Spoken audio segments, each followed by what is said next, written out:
요한복음 4장 27절에서 38절 말씀 가지고 주님 앞에 서는 것이라는 말씀으로 함께 인사를 나누고자 합니다. 새길 말씀은요 34절 말씀, 예수께서 이르시되 나의 양식은 나를 보내신 이의 뜻을 행하며 그의 일을 온전히 이루는 이것이니라 라는 말씀을 우리가 새기면서 우리에게 주신 말씀 사순절 셋째 주의 말씀을 같이 함께 나누도록 하겠습니다. 오늘 본문 말씀은요 사마리아 야곱의 우물이라고 하는 야곱의 우물가에서 벌어진 일의 일부분입니다. 보통 4장 전체가 이 사마리아에 사는 그 사마리아 여인, 수가성에 사는 그 여인이 야곱의 우물이라고 하는 그 우물가에 와서 물을 뜨려다가 예수님을 만나게 되고 거기서 벌어지는 일들 전체를 뜻합니다. 예수께서는 성전에서 어떤 일들이 있고 그 다음에 마음에 생각하시기를 더 이상 여기서 머물러선 안 되겠다 생각하시며 제자들과 함께 갈릴리로 가자라고 하시면서 갈릴리로 가시는 여정 중에 유대인들은 다 피해서 가는 사마리아 성에 들려서 잠시 쉬는 시간이 바로 오늘 본문 속에 나타나 있는 것입니다. 그 사이에 제자들은 먹을 것이 없어서 이제 피곤하여서 털썩 자리에 주저앉고 제자들은 나가서 마을에 들어가서 음식을 구하러 들어간 것입니다. 그 사이에 야곱의 우물이라고 일컬어지는 장소에 그 여인과 함께 만나는 거죠. 옛날에는 우리 할머니 시대 때 아니면 그 더 오래 때 우물가에서는 여인들이 모여서 그 우물가 물가 이렇게 하면 여인들이 모여서 주로 일을 봤어요. 근데 남자가 거기에 우물가에 앉아서 있는 것 자체가 생각하기 조금 어려운 이야기죠. 우물가에서는 무슨 일이 일어나냐면요 남자와 여자가 만나서 연결되는 것이 성경에서 종종 등장합니다. 그것은 이삭의 아내를 구하러 간 종이 리브가를 그곳에서 만나게 되죠. 물 들어온 리브가를 거기서 막 동물들에게까지 물을 주면서 이 여인은 참 좋은 여인이다 라고 생각하면서 자기가 생각했던 그 상을 가지고 있기 때문에 아내로 만나지고, 이집트에서 도망친 모세가 그의 아내 될 사람을 또한 역시 우물가에서 만나게 됩니다. 이 우물에서는 어떤 그 귀하고 아름다운 연결이 이루어지는 장소가 우물가라는 거죠. 근데 예수께서 그 한 여인을 만나셨단 말이에요. 그렇다면 예수님과 그 여인과 어떤 연결이 될 거예요. 하지만 남녀 간의 연결은 아니겠죠. 모든 사람들이 금지하고 있었던 사마리아, 경멸하고 있었던 그 사마리아와 예수님과의 연결이 되는 거죠. 그래서 그렇게 연결이 되어서 어떤 새로운 한 쌍을 만들어가는 약속과도 같은 것이 바로 이 야곱의 우물가에서 있었던 이야기입니다. 그런데 그들의 대화 이야기는 오늘 본문 전에 나오는데요 상당히 이해하기 어렵고 고차원적인 이야기입니다. 자기의 남편이 없다고 한다든지, 뜬금없이 그러면 어디서 예배를 드려야 합니까? 라고 한다든지, 전혀 어울리지 않는 마치 선문답과 같은 이야기들이 반복되는 것이 오늘 본문에 전에 나오는 이야기입니다. 신랑과 신부의 만남이 우물가에서 이루어진다면 이 주님과 사마리아 여인과의 만남은 육체적인 연결이 아니라 영적인 연결이라고 보면 충분히 이해가 될 것입니다. 그래서 그 여인은 마을로 들어가게 됩니다. 마을로 들어가서 자신이 그리스도 메시아를 만났다라고 마을 사람들에게 전하고, 그 전함이 굉장히 큰, 그 수가성에서 굉장히 큰 일을 벌어지게 하는 장면이 바로 오늘 본문 장면입니다. 이 장면에서 예수께서는 먹을 것을 구하러 간 제자들이 돌아왔을 때 너희가 알지 못하는 양식이 나는 따로 있다라고 말씀하셔요. 음식을 구해온 제자들이 수고했잖아요. 사왔든 어디서 구해왔든 훔쳐왔든 주님께 주님 드시지요, 잡수시죠 하는데 나는 말이지 너희가 알지 못하는 양식, 음식이 따로 있다라고 하는 겁니다.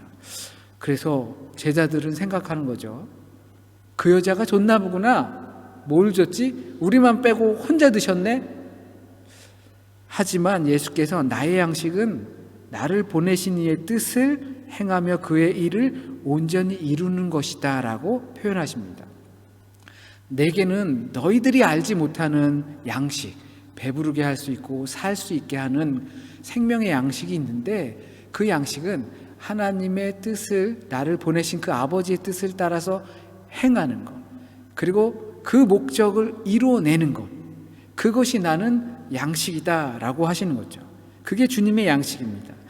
우리의 시선으로는 문자 그대로 음식을 생각할 수 있지만 주님께서는 그보다 더 중요한 것, 마치 광야에서 성령에 이끌려 시험을 받으실 때 사람이 음식 빵으로만 사는 것이 아니요 하나님의 입에서 나오는 말씀으로 사는 것이다 라고 하는 그 말씀을 다시 한번 되새기게 하는 것처럼 우리는 느껴집니다. 그래서 그러면 하나님의 뜻을 행하고 이루어내는 것이 내겐 양식이다. 1차적으로는 제자들은 아직도 모르고 있는 그 주님의 양식은 사마리아 땅과 사마리아 사람들과 고립된 그 마을과 하나님을 연결시켜 주는 것이라고 볼 수 있습니다. 사마리아 사람들을 주님께 연결시켜 주는 것이죠. 그래야 참 하나님을 알 수 있고 진정한 진리로 하나님을 예배할 수 있기 때문인 거죠. 그 여인을 통해서 주님을 보내신 하나님의 뜻이 무엇인지 이루어지는 부분입니다. 주님께서 왜 이 땅에 오셨는가라고 하는 것을 우리가 일부분 알 수 있게 하는 거죠. 사마리아 땅에 가서 사마리아 여인과 만남을 통해서 그 여인이 깨닫고 그 여인이 마을에 가고 그 여인이 전함을 통해서 주님께서 왜 오셨는지, 그리고 그리스도인들의 양식이 무엇인지, 그리스도인들이 참 진정으로 예배 드릴 수 있는 방법이 무엇인지 알 수 있게 하는 부분입니다. 우리는 먹지 않을 때도 배부를 때가 있습니다. 현실적으로는 어렵겠지만 이것이 하나님께서 원하시는 일이라고 생각할 때, 그리고 그것을 지켜낸다면 우리 안에 무언가 충만해지는 느낌을 받는 경험이 있습니다. 1차적으로는 이 양식이 바로 제자들은 알 수 없는 양식, 그것이 바로 먹지 않았지만 하나님의 뜻을 따라서 행했을 때 우리 안에 채워지는 충만함, 그것을 말하는 것이 될 겁니다. 남들은 알 수 없고 보이지 않는 양식, 사마리아 여인은 예배의 장소가 중요한 것이 아니라 어떻게가 중요한지를 깨달았으며 주님을 메시아라고 믿게 되었고 그 길로 마을에 들어가서 주님을 전하고 사람들이 주님 앞에 나와 주님을 만난 이들도 그 주님을 믿게 된 것이 바로 제자가 알지 못하던 양식이었습니다. 사마리아 여인은 간단히 말씀드렸던 것처럼 평범한 인생은 아니었습니다. 그래도 나름 영적인 것, 하나님을 예배하는 것에 대해서 관심이 있었던 것처럼 보입니다. 그렇지 않고서 예배 어쩌고 저쩌고 물어볼 일이 없지요. 그래서 그는 사람을 피해 아무도 우물을 찾지 않는 시간대를 이용했습니다. 어쩌면 그 파란만장한 자기의 인생 때문에 사람들 보기가 싫었을 수도 있습니다. 지긋지긋했을 수도 있는 거죠.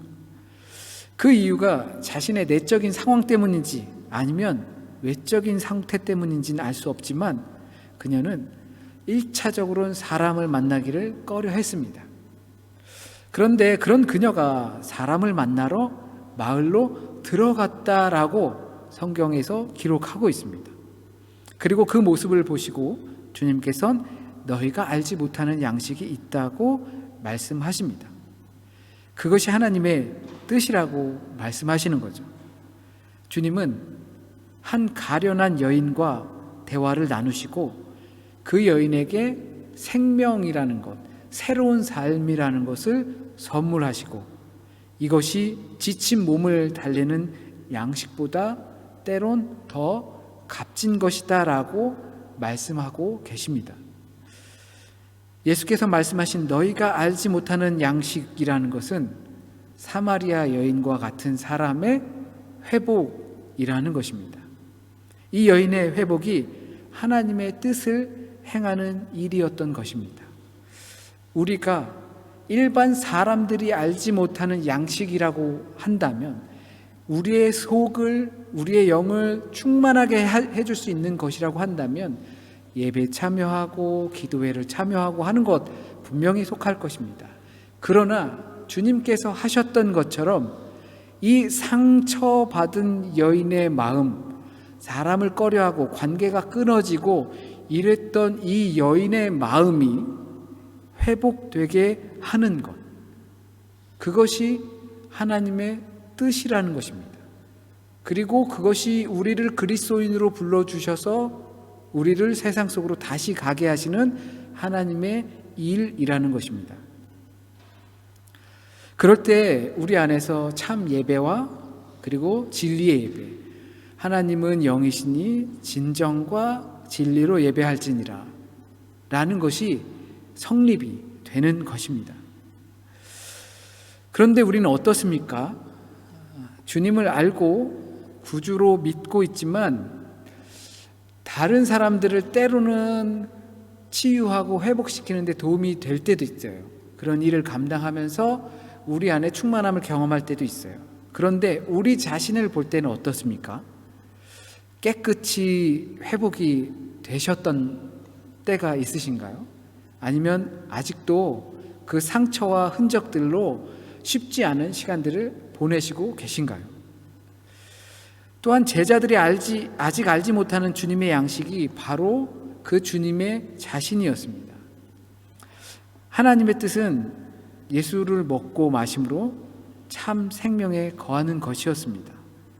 하늘에서 내려온 떡을 먹어야 했습니다. 주님이 진리이고 주님 안에서 예배를 해야 합니다. 예수 그리스도를 통하지 않고선 아버지께 갈 수 없습니다. 사실 이것을 구체적으로 이 장면에서 설명하고 있지는 않아요. 하지만 요한복음은 계속해서 꾸준히 설명을 하고 있어요. 그랬기 때문에 그 여인의 변화를 볼 수 있는 것입니다. 나를 먹어라, 나를 마셔라, 나를 근원으로 삼아라. 하나님의 뜻을 행해서 충만해지는 경험들을 우리는 간혹 하지만 완전히 회복되었다 라고 생각하지 못할 때가 있습니다. 억울하고 분통이 터지기도 하죠. 그렇다면 우리가 주님을 온전히 만나지 못한 것일까요? 제게도 역시 이와 같은 그늘, 어두움들은 분명히 있습니다. 저는 무엇이 있는가 생각해 보면 그리움이라는 단어가 제겐 항상 자리를 잡고 있었던 것 같고, 그리고 여전히 그 부분들이 차지하고 있습니다. 사람에 대한 그리움이 분명히 있어요. 특히나 어렸을 때 조금 외롭게 지냈다라는 생각이 있기 때문에 그런 영향이 있습니다. 누군가에게 그래서 환영받고 싶어요. 그리고 누군가가 나를 좋아해 줬으면 좋겠다라는 생각이 있어요. 인기 있는 사람이 물론 저 혼자 지내는 것을 저는 굉장히 좋아하지만 그렇다고 해서 외롭게 지내는 것을 좋아하지는 않거든요. 그래서 어떻게든 가면 누구한테 환영받고 싶고 막 인기 얻고 싶고 좋은 사람이다라는 소리를 듣고 싶은 마음이 있어요. 그런데 이제 그렇게 잘 안 이루어지면 제 안에서도 그 그늘이 보이는 거죠. 그러다 보니까 이제 목회를 하면서도 그런 영향이 좀 있어요. 누가 어디서 나 좀 안 불러주나? 이런 생각들이 좀 있습니다. 그렇다면 제가 완전히 회복되지 않은 걸까요? 그럼 저는 주님을 만나지 못한 걸까요? 사실 아무렇지도 않은 것은 분명히 아닙니다. 작은 불씨들이 아마 남아있을지도 몰라요. 하지만 그것이, 그 그늘이, 그 불씨가 내 삶을 완전히 흔들어 놓지는 않는다는 것입니다. 주님을 만났기 때문에. 여전히 그런 마음이 있지만 매일 아침 일어나면 그냥 세수해야 하는 그 정도인 것입니다. 세수 한 번 정도 안 했다고 해서 나한테 뭐 큰일이 일어나지 않는 정도인 거죠. 아주 작은 부분입니다. 제 인생의 그늘 정도는 아무것도 아닐 수도 있습니다. 우리에게 여전히 그런 상처가 가지고 있는 분들이 계실지도 모릅니다. 정말 심각한 상처와 관계의 문제로 고통스러운 시간을 보내고 계신 분들이 계실지도 모릅니다. 주님을 만나고 주님의 말씀이 무엇을 뜻하는지도 알고 주님을 믿는다는 것이 무엇인지도 다 알면서 깨끗이 해소되지 못한 부분들을 가지고 계실지 모릅니다. 하지만 그 문제로 인해서 내가 완전히 흔들리지 않는다는 사실을 아셨으면 좋겠습니다. 주님께서는 우리가 완벽하길 원하시는 건 아닙니다. 진실되길 원하시는 거죠. 우리가 가지고 있는 상처 분명히 있지만 그것을 주님과 함께 가지고서 마을로 들어가길 바라시는 겁니다. 그것은 분명 우리 안에서 해결될 줄 믿습니다. 주님과 동행하고 함께 함으로 인해서 그 작은 불씨들이 나의 일생을 완전히 뒤집어 놓거나 문제 삼지 못하는 아주 작은 것으로 하나님께서 분명히 만들어내실 것을 믿습니다. 하나님의 뜻을 따라서 살아갈 때 거기서 기쁨을 발견하고 참된 하늘의 양식을 발견하고 또한 그 안에서 자신을 발견하고 삶의 원동력들을 발견하는 일들이 있기를 주님의 이름으로 진심으로 소원합니다. 기도드리겠습니다. 하나님, 우리는 주님을 영접했습니다.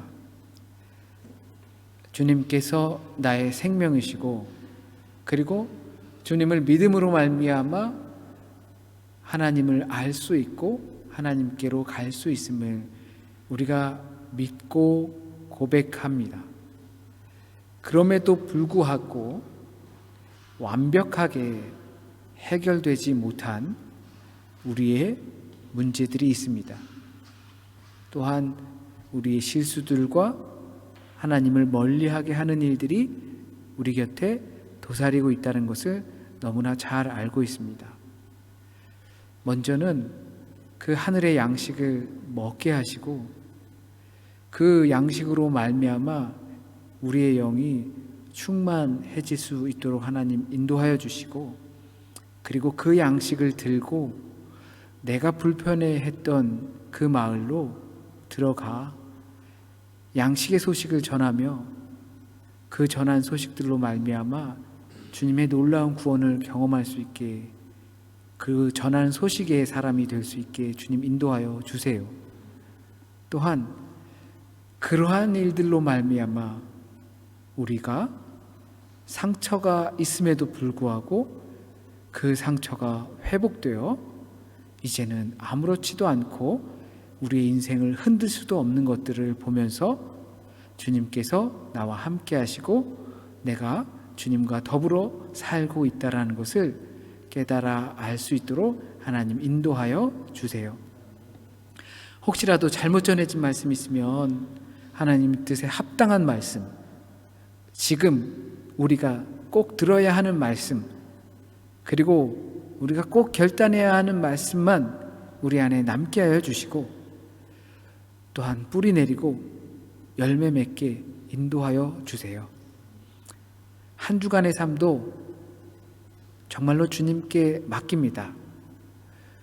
내가 해야 할 것이 무엇인지 바라보게 하시고 그리고 내가 무슨 일들을 해왔는지 돌아보게 하시고 온전한 회개와 감사로 하나님께 기도할 수 있으며 채워지는 하루하루가 될 수 있도록 하나님 인도하여 주세요. 이제 새 길을 향해 가는 주님의 자녀 있습니다. 그 길 위에 하나님 동행하여 주셔서 선한 길로 인도하여 주시길 또한 소원합니다. 몸이 아프거나 또는 마음이 아프고 관계에 문제가 있는 주님의 자녀들도 있습니다.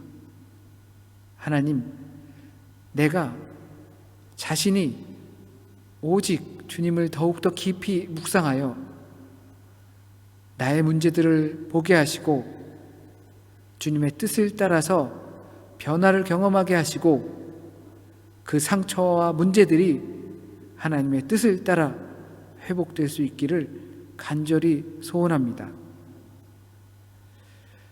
주님께서 우리와 함께 하시고 우리의 기도를 들어주시고 응답하여 주실 것을 믿으며 모든 말씀 우리 주님 예수 그리스도의 이름으로 기도드립니다. 아멘.